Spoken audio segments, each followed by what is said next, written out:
তো আমরা জানি বিরাট কোহলিও টিম ইন্ডিয়ার ক্যাপ্টেন্সি করেছিলেন, রোহিত শর্মাও টিম ইন্ডিয়ার ক্যাপ্টেন্সি করেছিলেন, MS ধোনিও টিম ইন্ডিয়ার ক্যাপ্টেন্সি করেছিলেন।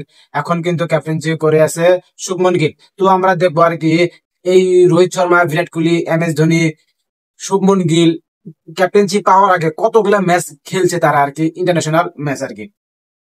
98 ODI match played before becoming ODI captain MS Dhoni. MS Dhoni কিন্তু 98টা ম্যাচ খেলার পরে কিন্তু ক্যাপ্টেনের দায়িত্ব পাইছিল আর কি MS ধোনি।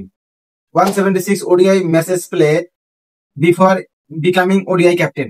হ্যাঁ, বিরাট কোহলি কিন্তু 176টা ইন্টারন্যাশনাল ম্যাচ খেলার পরে কিন্তু ক্যাপ্টেনের দায়িত্ব পেয়েছিলেন। 230 ODI match played before becoming ODI captain. Rohit Sharma কিন্তু 230টা ম্যাচ খেলার পরেই কিন্তু ODI ক্যাপ্টেনের দায়িত্ব পেয়েছিলেন। তারপরে বলবো শুভমন গিলকে নিয়ে কিছু কথা আর কি। 55 ODI matches played before becoming ODI captain.